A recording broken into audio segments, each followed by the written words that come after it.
Hi అండి. Welcome to Blessy బంగారం. మన యొక్క ఆంధ్రప్రదేశ్ రాష్ట్రంలో ఉన్నటువంటి 1వ తరగతి నుంచి 12వ తరగతి వరకు చదివే విద్యార్థులకు సంబంధించి తల్లికి వందనం పథకానికి గాను మన యొక్క ప్రభుత్వం వారు తేదీలైతే మళ్ళీ చేంజ్ చేయడం జరిగింది. అంటే వాయిదా వేయడం జరిగింది. ఈ పథకాన్ని మళ్ళీ కొత్త తేదీలో ప్రారంభించబోతున్నారు. సో దీనికి సంబంధించినటువంటి పూర్తి ఇన్ఫర్మేషన్ ఈ వీడియోలో నేను మీకు తెలియజేస్తాను. మన ఛానల్ని మొదటిసారి చూస్తున్నట్లయితే ప్లీజ్ సబ్స్క్రైబ్ చేసుకోండి. గవర్నమెంట్ నుంచి వచ్చే ప్రతి చిన్న అప్డేట్ ఎప్పటికప్పుడు నేను మీకు తెలియజేస్తూ ఉంటాను. అలాగే లైక్ చేయడం మర్చిపోకండి. మీరు ఇచ్చే లైక్ వల్ల మరికొంతమందికి మన వీడియో అనేది రీచ్ అవుతుంది. మన ఛానల్ గ్రోత్కి కొంచెం సపోర్టివ్గా ఉంటుంది. ఆలస్యం చేయకుండా వీడియోలోకి వెళ్ళిపోదాం. ఆంధ్రప్రదేశ్లోని కూటమి ప్రభుత్వం అత్యంత ప్రతిష్టాత్మకంగా అమలు చేస్తున్న సూపర్ 6 పథకాలలో ఒకటైన తల్లికి వందనం నిధులను విడుదల పైన ఒక బిగ్ అప్డేట్ అయితే వచ్చేసిందండి. 1వ తరగతి నుంచి 12వ తరగతి వరకు చదువుతున్న విద్యార్థుల తల్లుల ఖాతాల్లో ఈ యొక్క నిధులను ఎప్పుడు జమ కానున్నాయి అనే దానిపైన ప్రభుత్వం నుంచి ఇప్పుడు క్లారిటీ వచ్చేసింది. తొలుత అనుకున్న తేదీలు ఎందుకు మారాయి? ప్రభుత్వం ఖరారు చేసిన కొత్త తేదీ ఏంటి? ఈ సంవత్సరం ఎంతమంది లబ్ధిదారులకు ఈ పథకం వర్తిస్తుంది? పూర్తి వివరాలను తెలుసుకుందాం. సో ఈ పథకం గురించి గతంలోకి వెళ్తే అంటే గత సంవత్సరం 2025-2026 విద్యా సంవత్సరంలో పాఠశాలలు పునఃప్రారంభమైన జూన్ 12వ తేదీనే ప్రభుత్వం తల్లికి వందనం పథకాన్ని ఎంతో విజయవంతంగా అమలు చేసింది. గత సంవత్సరం దాదాపు 67.27 లక్షల మంది విద్యార్థుల తల్లులకు ఈ పథకం ద్వారా లబ్ధి పొందారు. సో ఈ సంవత్సరం ఈ సంఖ్య మరింత పెరిగింది. విద్యాశాఖ జరిపిన తాజా సర్వే ప్రకారం ఈ సంవత్సరం లబ్ధిదారుల సంఖ్య దాదాపు 68 లక్షలకు చేరుకుంది. 1వ తరగతి నుంచి 12వ తరగతి వరకు చదివే ప్రతి పేద విద్యార్థి చదువుకు ఈ నిధులు ఎంతగానో ఆసరాగా నిలుస్తున్నాయి. పైగా ఈ నిధుల ప్రభుత్వం ఎంతమంది పిల్లలు ఉంటే అంతమందికి వేరువేరుగా నిధులు అందించేలాగా చర్యలు చేపడుతుంది. దీనికోసం ప్రభుత్వానికి సుమారుగా 9,000 కోట్ల రూపాయలు అవసరం కానున్నాయని అంచనా. మరి జూన్ నెలలోనే రావాల్సిన ఈ నిధులు జూలై దాటినా ఎందుకు ఆలస్యమయ్యాయి? దీని వెనుక ఉన్న అసలు కారణాలు కూడా ప్రభుత్వం అయితే వెల్లడించింది. విద్యార్థులకు అందించే స్టూడెంట్ కిట్లలో కొన్ని వస్తువులను ప్రభుత్వం సరఫరా చేస్తుంది.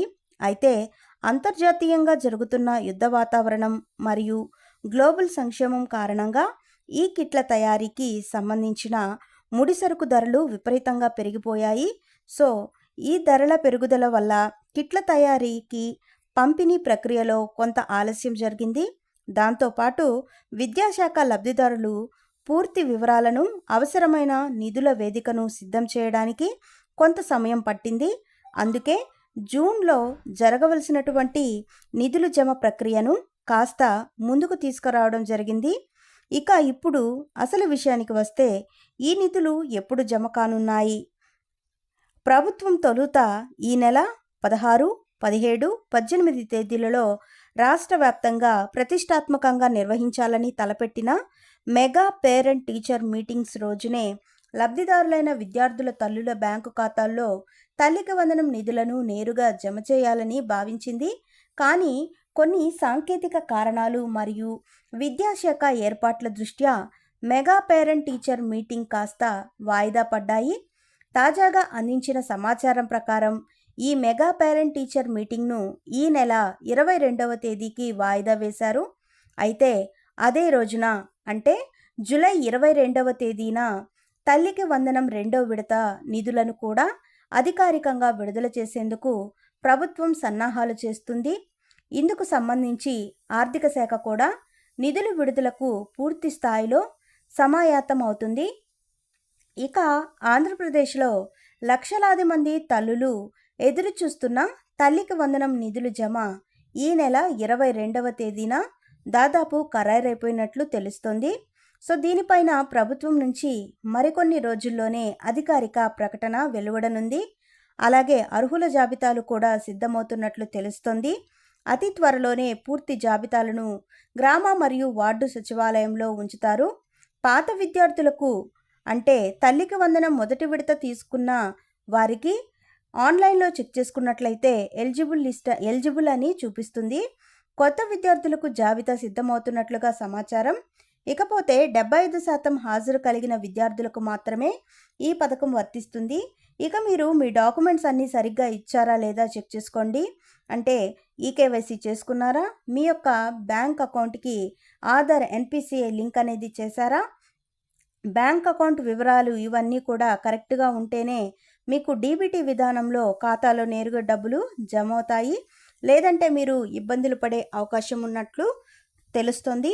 సో ప్రతి ఒక్కరూ కూడా మీరు మీ యొక్క అర్హుల జాబితా అనేది చెక్ చేసుకుంటూ ఉన్నట్లయితే మీరు ఈ పథకానికి సంబంధించి ఎలిజిబులా కాదా అనేది తెలుసుకోవచ్చు. సో మనకు త్వరలోనే ఎలిజిబుల్ లిస్ట్ కూడా సచివాలయంలో డిస్ప్లే చేయడం జరుగుతుంది నోటీస్ బోర్డులో.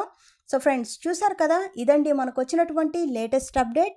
మరిన్ని వివరాల కోసం, మరిన్ని అప్డేట్స్ కోసం మన బ్లెస్సీ బంగారం ఛానల్ని సబ్స్క్రైబ్ చేసుకోండి. Thank you for watching friends. Thank you.